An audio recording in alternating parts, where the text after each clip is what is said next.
The morning sun filtered through the frosted glass of the paper tulip, casting soft beams over carefully arranged lilies and hydrangeas. Rebecca Cole adjusted a vase of freesia on the windowsill, her hands moving with a grace formed from decades of habit. The tiny bell above the shop's door chimed, and the scent of damp soil and eucalyptus lingered in the air. She glanced up from the arrangement, catching a glimpse of her reflection in the glass. 54 years old, streaks of silver weaving through her dark blonde hair, and a face that had weathered long nights and difficult decisions. Once a paralegal for a prestigious Albany law firm, now a florist in sleepy Haverly, New York, a town that measured time by seasons, not headlines. The envelope sat on the counter where she'd left it, unopened. It had arrived the day before. Hand-delivered by a local process server she vaguely recognized from the diner. She hadn't needed to open it to know. The weight in her stomach told her exactly what it contained. She tore the flap gently, revealing the summons and complaint. Robert Feldman versus Rebecca Cole. Her breath caught. Feldman. Of course, he had been one of the firm's high-maintenance clients, a real estate developer with a temper and a flair for self-importance.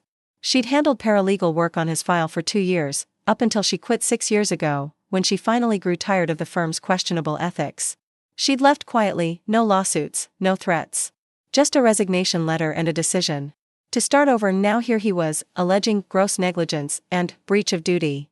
A laughable claim, but on paper, it sounded dangerous. Rebecca sat down at her small desk in the back room, next to buckets of unsold carnations and her tea-stained calendar.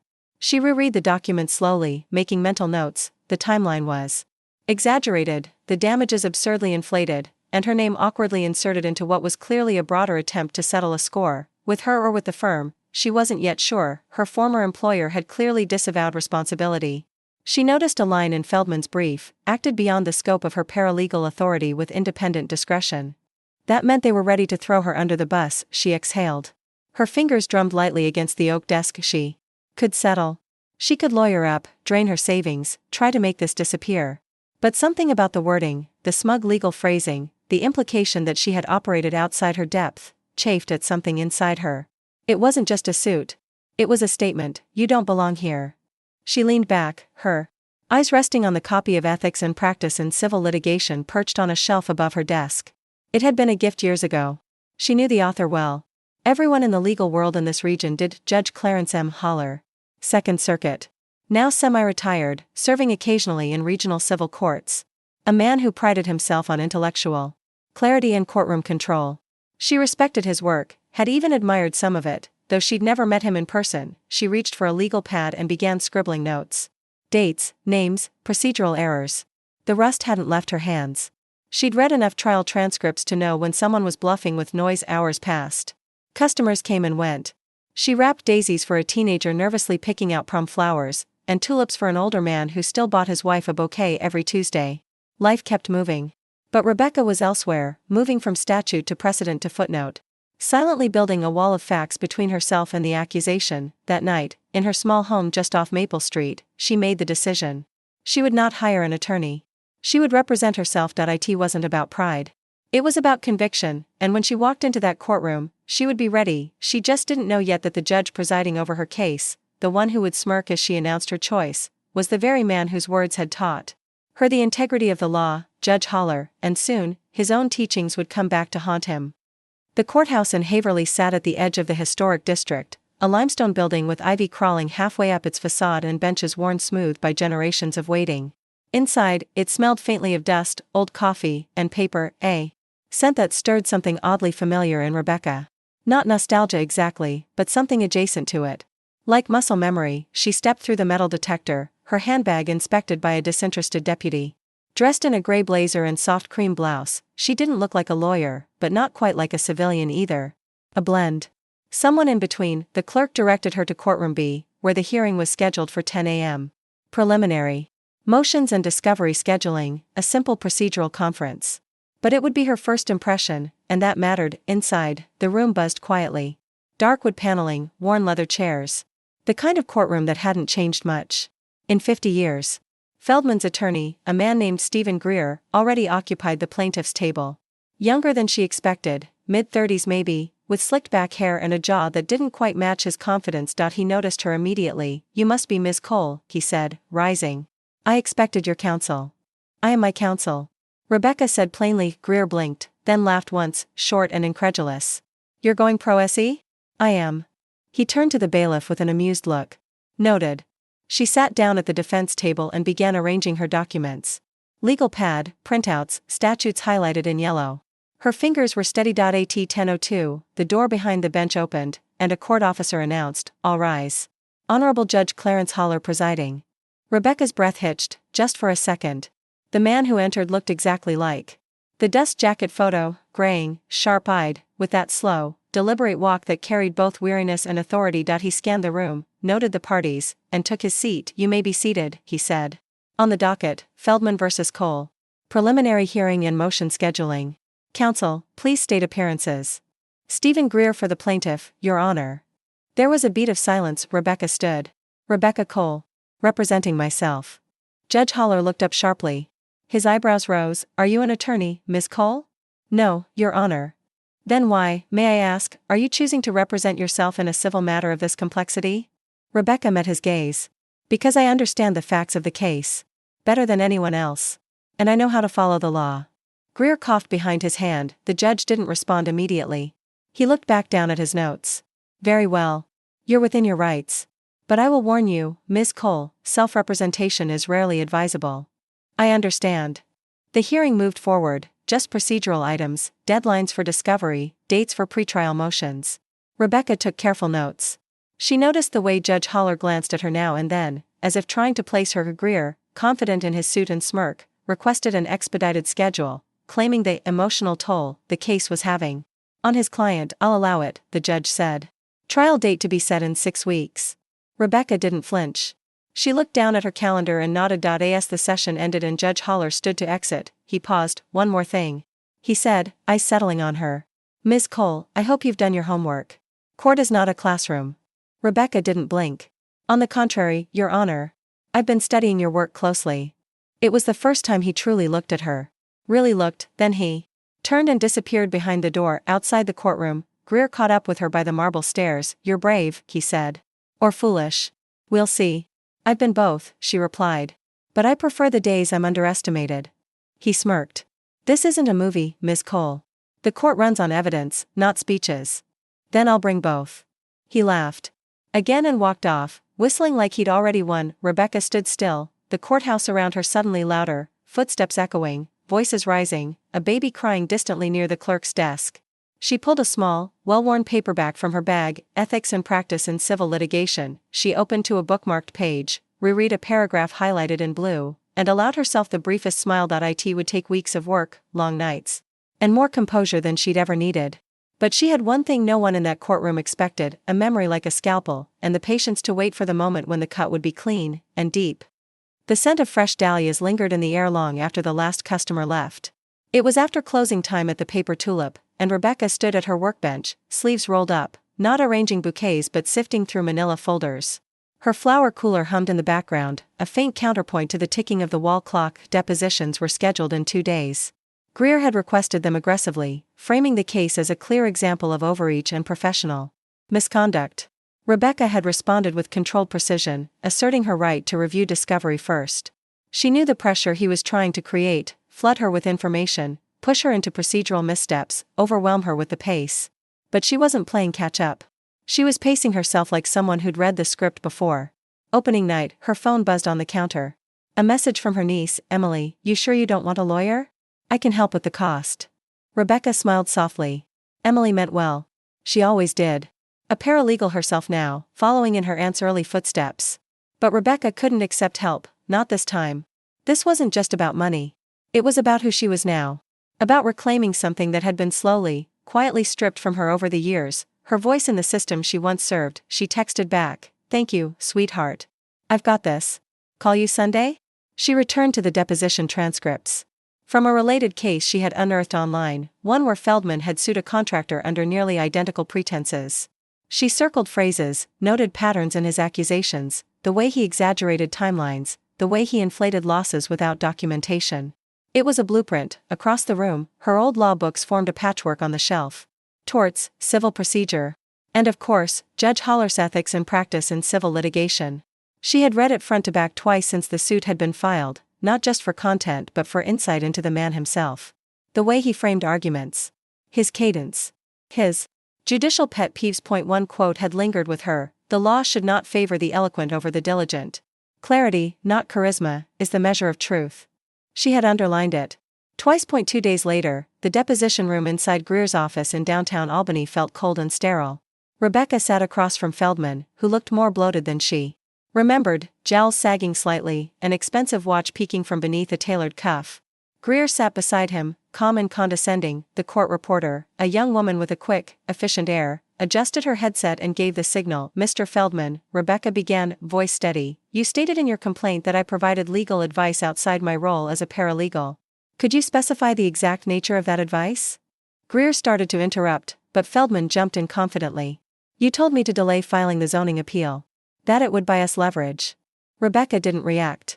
She pulled a printed email from her folder, slid it across the table. Is this the message you're referencing? Feldman looked down. The document clearly showed an internal memo from a senior attorney, one Feldman had copied her on. I didn't write that, she said. I was CC'd. Greer interjected. Miss Cole, you were the one who sent the follow-up. I confirmed. The email was received. That's not advice. That's logistics. The court reporter typed steadily. Rebecca leaned in slightly. Mr. Feldman, can you name any document where I offered you legal guidance, directly and independently? He paused. It's been years. I don't remember everything. That's fine, she said, nodding. Then let's move to documentation. You claimed financial loss due to delayed permits. Do you have the permit applications showing denial dates? Greer hesitated. We're in the process of gathering. I'm not asking you. I'm asking your client. Feldman shifted in his chair. No, not right now. Rebecca slid another folder forward. I obtained the town's permit logs under FOIL. Your permits were never delayed. They were incomplete. Rejected for missing forms. Feldman flushed. Across the table, Greer's smile had faded. Back at the flower shop that evening, Rebecca watered the dahlias as rain tapped gently against the windows. Her blouse was still buttoned up to her collarbone, her hair frizzing slightly from the walk to her car. She stood in the silence for a moment and allowed herself a single deep breath. It wasn't over. Depositions were just one step. But something had shifted. She was no longer standing in a courtroom hoping to survive. She was building something, and it was holding. The day of the first evidentiary hearing arrived cloaked in gray clouds and the scent of wet pavement. Rebecca stood at the edge of the courthouse steps, umbrella folded at her side, watching as rain misted the limestone columns above her. Inside, the fluorescent lighting of courtroom B would offer no comfort, just scrutiny, formality, and the subtle theater of a small-town legal war. She had dressed with intention, navy skirt suit, low heels, a single strand of pearls. Professional, not flashy. Commanding, not arrogant. She walked through the courthouse with the confidence of someone who had studied every detail and prepared for every objection. In the hallway, a court officer gave her a polite nod. You representing yourself? He asked, not unkindly. I am. He raised his eyebrows. You've got guts. Good luck in there. Luck's for the underprepared, she said quietly. Inside the courtroom, Stephen Greer was already seated, flanked by two paralegals and a wheeled briefcase that looked like it had been packed for war. He glanced up, caught her eye, and gave her a curt smile, less mocking now, more curious. Rebecca took her place at the defense table and neatly arranged her files. She watched as Judge Haller entered from the chamber door, robe flowing behind him. He adjusted his glasses, scanned the room, and took his seat. Counsel, are we ready to proceed? Greer stood. Yes, Your Honor. Plaintiff will present two preliminary witnesses today. Rebecca rose next. Defense is ready. Judge Haller looked at her briefly before nodding. Very well. The plaintiff's first witness was a former secretary from the old law firm. Greer led her through testimony, suggesting that Rebecca frequently communicated with clients independently, emails, phone calls, the occasional memo. The implication was clear. Rebecca had overstepped. When it was her turn, Rebecca approached the witness stand slowly. Miss Tanner, do you recall what the firm's email protocol was for paralegals? Yes. We weren't allowed to send legal advice without attorney approval. Correct. And were those rules ever changed while I worked there? No. Rebecca walked back to her table, picked up a printed email chain, and returned. Is this your email to me from April 2016? She asked, handing it over. The witness squinted. Yes. Can you read the subject line? Client call notes. Need attorney review. And did I respond with any legal assessment, or did I forward it directly to Mr. Hamlin, the lead attorney? You forwarded it. Thank you. No further questions. Judge Haller scribbled something into his notes but said nothing. Greer looked mildly annoyed. The second witness was more combative. A young consultant Feldman had hired during a property acquisition Rebecca had been tangentially involved with. He spoke quickly, confidently, throwing around phrases like financial exposure and bad legal structuring. Rebecca waited for her chance, then stepped forward, holding a document clipped neatly inside a plastic sleeve. "Mr. Diaz, do you recognize this spreadsheet?" He leaned forward. "No, it's your client's expense log. Filed with the Department of Buildings last year." She handed copies to the judge and Greer before continuing. "It lists a $12,000 payment to your firm for zoning consultation. That payment occurred 4 months after I left the law firm, correct?" "I'd have to check, I already did. The invoice date is December 12, 2017. I left in July." Greer objected. "Relevance? Goes to the issue of causation, Your Honor. Plaintiff is blaming me for a project that hemorrhaged money long after I had any involvement." Judge Haller paused, then nodded. "Overruled. Continue." Rebecca turned back to Diaz. "Can you say with certainty that anything I did, or didn't do, directly caused the financial outcome of that project?" He hesitated. "No. Not directly." No further questions. After the second witness was dismissed, Judge Haller called a short recess. Rebecca sat alone, sipping from a bottle of water, her notes spread in front of her. The courtroom cleared out except for the bailiff and one elderly reporter scribbling quietly in the back row. She looked up as the judge returned to the bench early, sifting through a stack of documents. "Miss Cole," he said, motioning her forward. She approached slowly. "Unsure of what was coming, you handled yourself with restraint today," he said, eyes still on the paperwork. "Your objections were measured. Your questions, pointed." "Thank you, Your Honor." He looked up. "But you're not an attorney. You're dancing close to the line." "I've read the New York court rules backwards," she said. "And your book?" "Twice." That gave him pause. "My book?" She nodded. "You wrote, 'The best legal minds don't just know the law, they know when to stay silent until the moment matters.' That's how I planned this." Judge Haller leaned back, regarding her in a new light. "You're quoting Chapter 8, he said after a moment. "Page 142, she replied. He didn't smile. But something in his posture softened. Court resumes at 1:30. Don't let preparation become pride, Miss Cole. You're doing well. Don't try to win too early."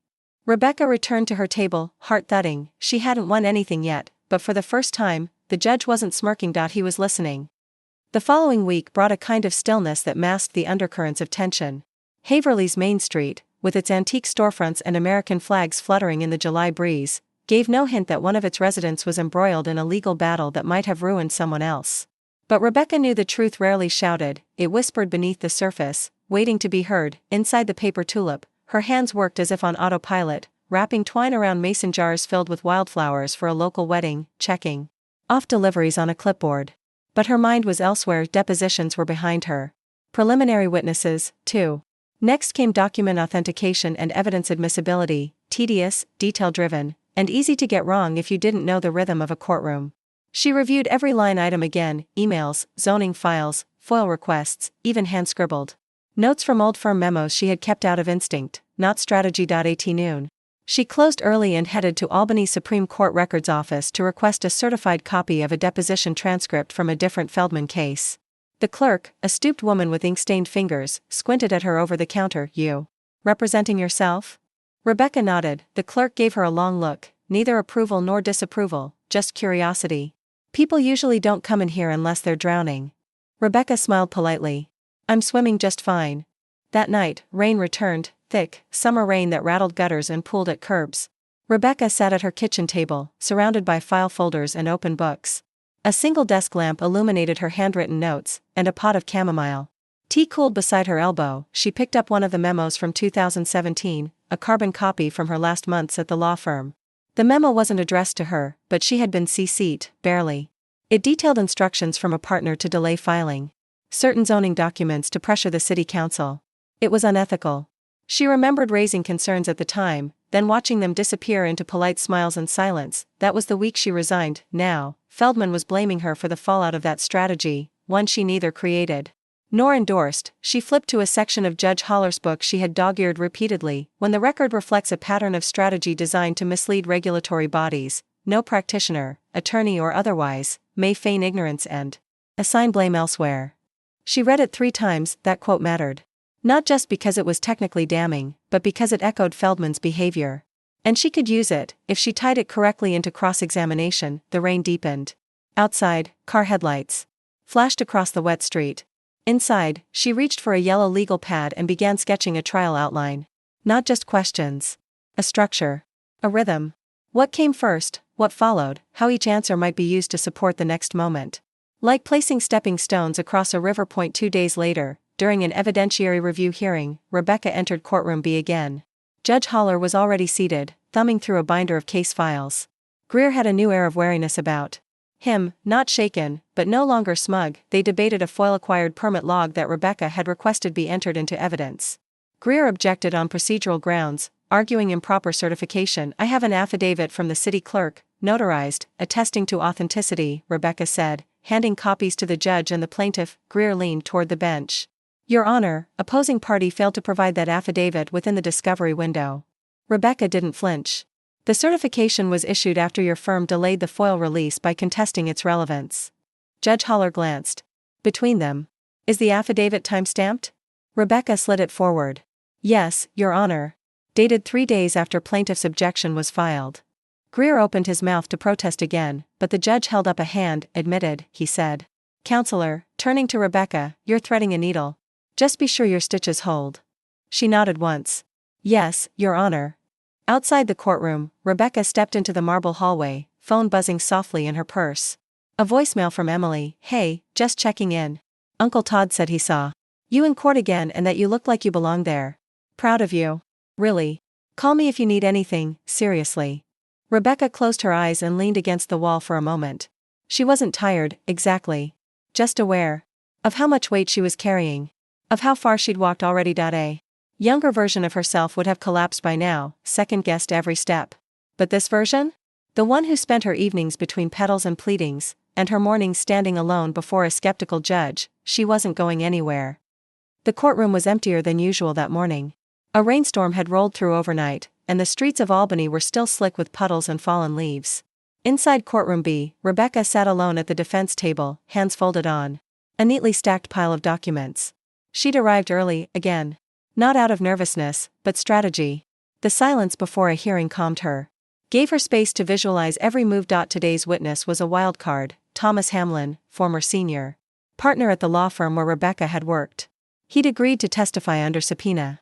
She hadn't spoken to him in over 6 years, not since she slid her resignation letter under his office door and walked away from the long corridors and quiet complicities of corporate law. She could still hear his voice in her memory. Don't rock the boat, Cole. That's how people drown. Now, he was part of her rescue, or her undoing. Greer entered just before the clock struck 9, his briefcase slung over one shoulder, his confidence back in place after a week of tighter hearings. Feldman followed, dressed in a navy suit that strained at the buttons. He didn't look at her. Judge Haller emerged from chambers promptly, as he always did, and called the session to order. Next witness, Mr. Greer? Yes, Your Honor. Plaintiff. Calls Thomas Hamlin. The courtroom door opened and there he was, silver-haired, clean-shaven, impeccably dressed in a gray pinstripe suit. He walked with the same slow confidence he had in the firm's conference room, when junior associates hung on his every word. He took the stand, was sworn in, and settled back into the chair like he belonged there. Mr. Hamlin, Greer began. Can you speak to Ms. Cole's responsibilities at your firm? She was a senior paralegal. Oversaw document preparation, client correspondence, scheduling. Smart. Efficient. Would you say she had authority to offer clients advice on legal strategy? Hamlin paused. No. But she had influence. She was respected. Rebecca didn't move. She let Greer continue. Did she ever act outside her role? Not overtly. But occasionally, she'd overstep. Take initiative. Greer nodded like he expected that answer. He sat down, satisfied. Judge Haller turned to Rebecca. Your witness, Ms. Cole. She stood, walked slowly to the front of the room, and faced the man who had once quietly let her career slide out the door. Mr. Hamlin, you stated I occasionally overstepped. Can you give an example? Hamlin shifted slightly. There were emails. Instances where you followed up with clients before I had finalized direction. Did I ever offer legal conclusions? No. Did I ever contradict your instructions? No. She stepped closer. Do you recall a memo dated June 7, 2017? Regarding zoning delays in the East Ridge property? He hesitated. I'd need to see it. Rebecca handed him a copy. That memo was authored by you, she continued. It recommended delaying permit filings to gain leverage with the city council, correct? He read it. Yes. And I was CC'd. You were. Do you recall me raising concerns about that strategy in an internal meeting the next day? He looked up. I do. And do you recall what you said to me in response? He paused. Then, I said we needed to prioritize results. Did I follow through with your directive? No. You resigned not long after. She nodded once. Mr. Hamlin, in your professional opinion, was I the architect of that strategy? No. Was I consulted during its creation? No. Then why, in your estimation, would I now be held responsible for its fallout? He didn't answer right away. The courtroom was utterly still. You shouldn't be, he said at last. Quietly. But you were in the room. Rebecca straightened. So were a dozen others. All of them attorneys. None of them are here today. She turned to Judge Haller. No further questions.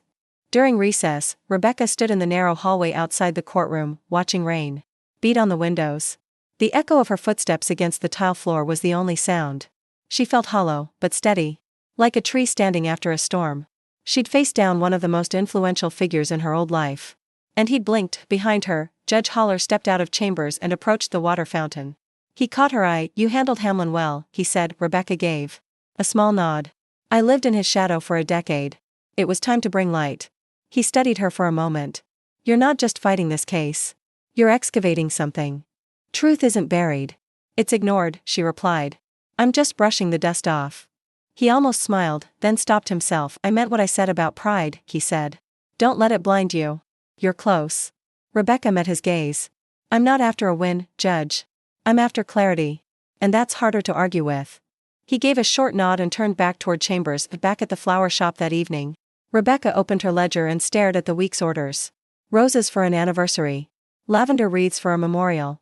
A corsage for a girl with trembling hands and too much mascara. She put the pen down. The world hadn't changed, but she had, and the courtroom wasn't just a place of reckoning now, it was where she was reclaiming her name. The final week of trial approached like an oncoming storm, slow, steady, and impossible to ignore. By Monday morning, Rebecca could feel its presence in everything, the way the town grew quieter when she passed through the square, the glances from neighbors who weren't sure if they were proud of her or quietly taking bets on when she'd fold. She didn't blame them. People in small towns remember you not just for what you did, but for who you used to be. The former paralegal, the quiet one who always showed up on time, the woman who politely vanished when the law firm had its internal reckoning. Now she was center stage in a courtroom drama no one had expected, and that meant people paid attention. Inside the paper tulip, a bouquet of white peonies waited to be picked up by a middle-aged man with red-rimmed eyes. My daughter's birthday, he said softly. She would have been 20. Rebecca wrapped the flowers carefully. No small talk. Just a soft, they're beautiful. Like she was. She charged him less than half and said nothing when he tried to protest. Then she went back to her notes. The next morning, the courtroom was full. The word had spread that Rebecca Cole would cross-examine Robert Feldman, the plaintiff himself. Greer tried to downplay the significance, but the tension in his jaw said otherwise. Even Judge Haller seemed more alert than usual. Feldman took the stand like a man used to being listened to. Tailored suit, practiced air, the slight chin lift of someone who'd made a career out of not being questioned. Mr. Feldman, Rebecca began, her voice calm, you filed this suit claiming my negligence caused delays in your development project, correct? Correct. You also stated in sworn documents that I advised you to delay filing certain zoning applications. Yes. Let's look at Exhibit D. She walked to her table and retrieved a copy. This is an email thread from June 2017. You requested status updates, and the response you received came from Mr. Hamlin. I was copied. Did I respond to your message? Feldman leaned forward. You didn't have to. Everyone knew what your job was. Please answer the question. Did I respond? No, she nodded. You testified earlier that I took the lead on managing the East Ridge file. Is that accurate? You were the point person, yes. Rebecca held up a calendar she had obtained through subpoena, a firm scheduling log with initials for task assignments. She walked it to the judge and passed a copy to Greer. Can you show the court which initials represent my assignments on this project? Feldman squinted. I'm not sure. Maybe RC? There are no RC entries. Only TH and AG, Mr. Hamlin and another attorney. I handled administrative intake. I never reviewed or approved legal filings. She turned to the judge. Your Honor, I request that we mark the calendar log as Defense Exhibit 12. Marked, Haller said, expression unreadable. Rebecca turned back to Feldman. Were you aware that your permit delay was due to an incomplete environmental report, not a missed filing? He hesitated. That's not how it was explained to me. I've entered a certified document from the Department of Environmental Review indicating the report was submitted 6 weeks late, well after I left the firm. Do you dispute this? No, so you're stating, under oath, that your primary damages, your financial losses, were not due to anything I did or failed to do? Feldman looked at Greer. The attorney didn't speak. Feldman cleared his throat. Maybe not directly. Rebecca took one small step forward. Let me ask you this, why name me in this suit at all? Silence, then, the quietest answer, because the firm wouldn't take the fall. Rebecca nodded slowly. So I was easier. He looked away, no further questions. When court recessed, the courtroom buzzed. Even the bailiff looked quietly impressed. Greer gathered his papers stiffly. For once, he didn't have a quip. He simply avoided eye contact. Outside, Rebecca stood beneath the flagpole, watching wind ripple through the fabric. The courthouse doors closed behind her with a heavy thunk. She had exposed it, not just the cracks in Feldman's case, but the rot beneath it, the kind of institutional finger-pointing that quietly buried people like her. People without the title. Without the protection. That night, she sat at her kitchen table, sipping coffee instead of tea.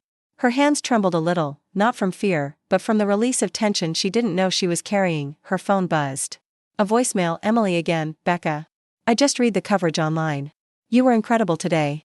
I know you probably won't say it, but you've already won something bigger than the case. Call me when you can. I'm proud of you. Rebecca smiled, pressed her forehead against her hand, and let the stillness settle around her. One chapter left in the courtroom, but the truth, that was already walking free. Rebecca arrived at the courthouse an hour early, not because she needed the time, but because she wanted to feel the space, empty, quiet, unscripted. Courtroom beheld no more mystery. She knew its angles now, the way the morning light fell through the narrow windows, how Judge Holler's gaze lingered a moment too long when he was deciding whether to overrule. This was the final hearing before closing arguments. Today, both sides would make motions, Greer to strike portions of the defense's evidence as inadmissible, and Rebecca to dismiss the case entirely based on insufficient grounds, but more than procedure hung in the air. It was something unspoken. A shift in momentum. Even Greer seemed to sense it. When he entered the courtroom, he moved more briskly than usual, avoided small talk, and flipped quickly through his files. Feldman was absent, a decision Greer had made privately, perhaps to avoid another uncomfortable cross-examination. It was a mistake. Absence spoke, especially in silence. When the bailiff called court to session, Judge Holler emerged in his usual robe, glasses perched low on his nose. But this morning, Rebecca noticed something unusual. In front of him, alongside the standard case folders, sat a hardcover book, his own book, Ethics and Practice in Civil Litigation. He had brought it with him. Rebecca's breath caught. Just briefly, the judge cleared his throat. Counsel, we're here to consider final motions before this case proceeds to closing arguments. Greer stood, already moving toward the bench. Your Honor, the plaintiff moves to strike defense exhibits 10 through 13 on the basis of relevance and procedural defect. These include the scheduling log, the FOIL permit records, and the environmental report certification. Rebecca stood. May I respond? Proceed. Each exhibit directly addresses the plaintiff's central claim of negligence. The scheduling log disproves my role in decision-making. The permit records disprove the timeline. The environmental report explains the actual source of delay. Without them, Your Honor, the defense is being asked to fight a ghost. Judge Holler's expression didn't change, but he opened the book in front of him and turned several pages, deliberately, as if he already knew where to look. Counselor Cole, he said, on what grounds do you assert these exhibits pass the standard for admissibility? She didn't hesitate. Relevance under Rule 401. Authenticity under Rule 902. And your own published commentary on page 217. When deciding relevance, a judge must weigh not only the linear logic of the evidence, but its practical power to illuminate truth. Greer's eyes flicked toward the bench. Holler looked up slowly. You're quoting my own chapter to me? Yes, Your Honor. You taught me that admissibility isn't just about rules, it's about responsibility. The court's duty to let the truth speak. A long silence, then, motion to strike is denied. Greer sat down hard, his mouth a thin line. The rest of the hearing moved swiftly. Greer tried a few more objections, mostly technical, mostly desperate. Rebecca responded with calm counterpoints, never rising, never flinching. It was a measured dance, and she never stepped out of rhythm. Just before adjourning, Judge Holler leaned forward. This court is prepared to proceed to closing arguments tomorrow at 9:30 a.m. I advise both parties to be concise, focused, and grounded in the record. He closed his notebook. Ms. Cole, a word after session? Greer gathered his papers without looking up. When the courtroom cleared, Rebecca approached the bench. Holler didn't speak right away. Instead, he slid his book forward, tapping it once. You've studied this more carefully than many practicing attorneys. I had to, she said. You don't get second chances when you're the underdog. He nodded, slowly. What? You did today, quoting me back to myself, in context, with control, that wasn't just clever. It was necessary. And rare. Rebecca said nothing. She could feel the emotion beneath her ribs, tight, but contained. I don't know yet how I'll rule, he said. But I want you to understand something. I'm listening. He rested both hands on the bench, palms flat. I wrote that book for lawyers. But it turns out the most honest reading I've seen came from someone outside that circle. You reminded me why I wrote it in the first place. She swallowed. Thank you. He straightened. Be ready tomorrow. They'll expect fire. Don't give them fire. Give them clarity. That night, Rebecca stood in her living room, staring at her legal pad. It was filled with notes, possible closing statements, quotes, questions. But none of them felt right. Not anymore. She poured a cup of tea, let it sit untouched, and sat down by the window. Outside, the street lamps flickered to life one by one, casting long shadows across the pavement. Her closing argument wouldn't be about vengeance. It wouldn't even be about Feldman. It would be about being seen. By the court. By the system. By herself. The morning was still. No rain, no wind. Just a dense hush over Albany that made the courthouse seem heavier than usual, like the walls knew something was about to change. Rebecca stood outside courtroom B in the hallway, dressed in the same navy suit she had worn on the first day. It was pressed, sharp, and plain. No unnecessary flair. Just the armor she needed. Her hands were steady, but her breath came slowly, deliberately. This wasn't fear, it was focus. Across the corridor, Greer chatted quietly with an assistant, trying too hard to appear casual. Feldman was there, too, arms crossed, eyes fixed on the courtroom door like it owed him something. At 9:30 sharp, the bailiff opened the doors. The gallery was fuller than she'd ever seen it. Word had spread, not just through the town, but into nearby counties. Court staff, law students, even a few old acquaintances from the law firm had come. Not because they cared about real estate or scheduling logs, but because they wanted to see the woman who had dared to go it alone, and possibly, when Judge Holler entered, sat, and began without flourish. This court is now in session for closing arguments in Feldman versus Cole. Plaintiff, you may proceed. Greer stood with practiced ease. Your Honor, this case is simple at its core. The plaintiff suffered real losses due to the mishandling of zoning procedures, losses that resulted in delays, missed opportunities, and financial harm. While Ms. Cole has demonstrated a thorough understanding of procedure, the facts remain: she was involved. She was present. And in high-stakes projects, presence carries responsibility. He paced slowly. This is not a witch hunt. It's accountability. When individuals act with initiative in roles that carry influence, they cannot later retreat into job titles and disclaim responsibility. We are not here to debate competence, we are here to determine consequence. He nodded toward Judge Holler, then returned to his seat. Rebecca rose quietly. She took her time walking to the front of the courtroom, not out of hesitation, but intention. She didn't bring notes. She didn't need them anymore. She looked directly at Judge Holler, then turned slightly to include the gallery, not with theatrics, but with presence. I'm not going to start with a defense, she said softly. Because this isn't about what I didn't do. It's about what someone else did, and what they tried to pin on someone beneath them.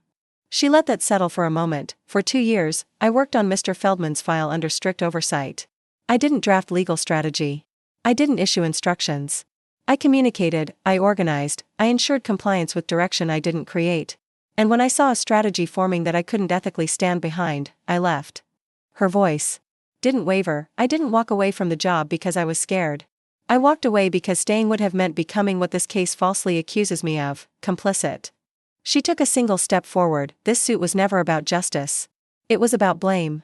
About finding the most expendable person in the room and putting the weight of a bad decision on their shoulders.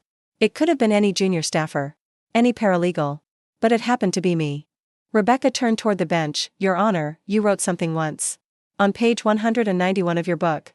Integrity is the final argument, made not with words, but with what's left standing when the noise ends. She let the silence fill the room. I've stood here alone for 6 weeks. No firm. No title. No protection. Just the facts. Just the record. A pause. Then, calmly, let the record speak. She returned to her table and Saturday the room remained still for a moment longer. Then Judge Holler adjusted his glasses. This court will recess for deliberation. A ruling will be issued tomorrow at 10 a.m. A single bang of the gavel, session adjourned. Outside the courtroom, the warm July air struck Rebecca like a wave. People filtered out behind her, some murmuring to each other, others quiet, thoughtful. A few nodded at her. One woman, unknown to Rebecca, touched her arm and whispered, "Whatever happens, thank you." She didn't know how to answer that. That night, back in her apartment, Rebecca didn't open any books. She didn't review evidence. Instead, she turned off the lights, lit a single candle, and sat in the quiet. No more rebuttals. No more questions, only the truth, hanging in the air, waiting to be heard. The town square of Haverly stirred to life beneath a soft July sun, but Rebecca felt the world moving slower that morning. The courthouse clock struck 9:30 as she pulled into the lot behind the limestone building. Her breath fogged briefly on the car window, though it wasn't cold. Just nerves, lingering like morning mist. She didn't wear the navy suit today. Instead, she chose a light gray blazer, understated, almost soft. She wasn't walking in to fight anymore. She was walking in to hear. Inside courtroom B, the atmosphere was more reverent than tense. The gallery wasn't packed this time, just a scattering of people. Some familiar, some not. Greer sat at the plaintiff's table alone. Feldman was absent again. That, too, said something. Rebecca took her seat, her hands gently folded over an empty legal pad. At 9:58, the bailiff entered, followed by Judge Haller. Everyone stood. Then Saturday he didn't look at the attorneys right away. Instead, he opened a manila folder and flipped through several pages. A pause. Then, "This court has reviewed all testimony, documents, exhibits, and motions in Feldman v. Cole. The plaintiff alleged professional negligence resulting in financial loss due to zoning delays on a development project. The defense argued that Ms. Cole operated strictly within her defined role as a paralegal, with no decision-making authority or legal discretion over strategy." He adjusted his glasses. "I find that the weight of the evidence supports the defense." A rustle in the gallery. Rebecca sat still. "There is insufficient proof that Ms. Cole's actions, individually or collectively, constituted negligence. The project delays in question stemmed from strategic decisions made at the attorney level, as well as procedural failures unrelated to her responsibilities." Greer's jaw clenched. Haller continued, "What this case revealed, more than any single act of alleged misconduct, was a structural failure. A willingness within certain institutions to let power protect itself and place blame where it's least likely to fight back." He paused. Then looked directly at Rebecca, "But Ms. Cole fought back. And did so within the full bounds of the law." The gavel struck once, case dismissed. Rebecca didn't move for several seconds. Her breath was even. Her fingers still. No tears, no exhale of relief. Just silence. She rose slowly, collected her pad, still blank, and turned to leave. A voice followed her out. "Miss Cole," Judge Haller called. Just as she reached the courtroom door, she turned. He motioned her back gently. When she approached the bench, he didn't stand. He simply reached under the stack of papers on his desk and pulled out a book. His book. He slid it toward her. "Keep it," he said.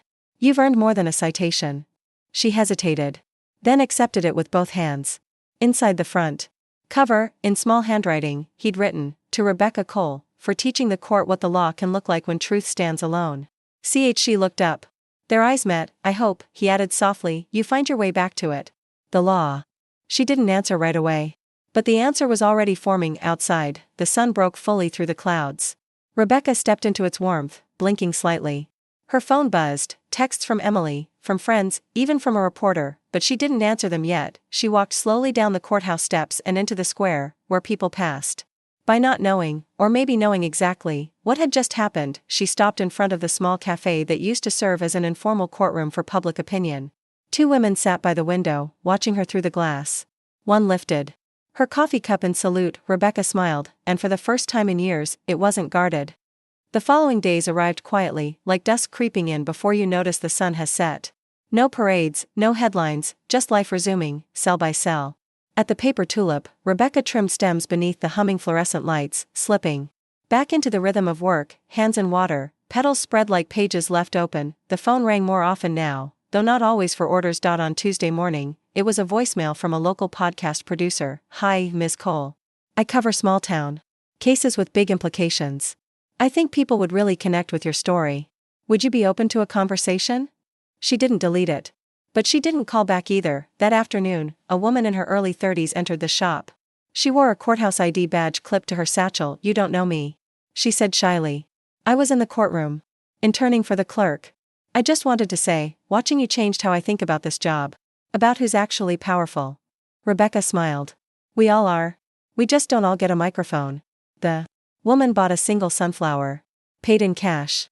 Left quietly. At night, Rebecca found herself back at the kitchen table, not surrounded by files, but by silence. The legal pad still sat there, now filled with notes from the trial that no longer served a purpose. She flipped through the pages. Slowly, reading her own handwriting as though it belonged to someone else. One quote stood out, circled 3 times in red ink: "Let the record speak." She had spoken. And the court had heard, but what now? 2 days after the dismissal, Rebecca received an envelope with no return address. Inside, a short handwritten note. Rebecca, the firm doesn't deserve your forgiveness. But I want to say, thank you. For holding a line the rest of us crossed too easily. You made me rethink everything. Agag. Amanda Greer. One of the junior attorneys on the East Ridge file. The initials that had appeared beside Hamlin's in the task logs. Rebecca stared at the letter for a long time. Then tucked it into the back of Judge Holler's book. On Friday, she returned to the courthouse, not to argue, but to observe. A small claims case about a landlord withholding a deposit. A woman barely out of her 20s stood alone before the bench, fumbling with receipts, her voice trembling. Rebecca sat at the back of the room, unnoticed, her fingers curled around the strap of her handbag. She didn't intervene. Didn't whisper advice. She simply watched. And remembered, afterward, as people filed out, the young woman lingered by the vending machine. Rebecca approached her gently. You did well in there, she said. The woman blinked. I thought I was going to pass out. I used to feel that way, too. You're the florist, right? The one who, Rebecca nodded. Did you win because you were a paralegal? No, Rebecca said. I won because I didn't let anyone else define what I was. The girl looked at her with wide, grateful eyes. Thanks, she said. I think I needed to hear that. Rebecca smiled. We all do. That evening, Rebecca pulled out a clean pad of paper and began writing, not strategy, not defense. Just words. Memories. Lessons. Quotes. The bones of something bigger. A guide, maybe. For people like her. People who never thought they'd need to stand in front of a judge. People who didn't know they could. She titled the first page, Holding Your Own, What They Don't Tell You About the System. Later, she placed that fresh legal pad beside Judge Holler's book on the shelf. She paused, then added one more item, the envelope from Amanda Greer. 3 pieces of a story that was still writing itself. Outside, wind moved through the trees, carrying the scent of lavender and rain-soaked pavement. The courthouse sat quiet. In the distance. Not as a battleground anymore, but as a place where something had changed, not everything, but enough. 6 weeks after the verdict, the sun rose lazily over Haverly, spilling pale gold onto the sidewalks and the striped awning of the paper tulip. Summer had deepened, filling the town with warm breezes and long evenings. Life had returned to normal, but Rebecca had not returned to who she was before. That version of her, cautious, careful, silent in the face of authority, had stepped off the courthouse steps the moment Judge Holler handed her his book. She was someone else now. Not louder, but more grounded.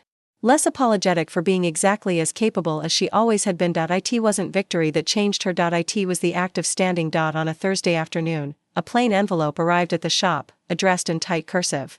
The return address read, State Bar of New York. She opened it slowly. Inside was a letter from the Continuing Legal Education Committee, thanking her for agreeing to guest lecture at an upcoming seminar on legal ethics and non-attorney accountability. In practice. At the bottom, a handwritten note from a committee member. Holler recommended you personally. He said, she understands what the system forgets. We're lucky to have you. Rebecca held the letter against her chest, eyes closed. Not because she needed recognition.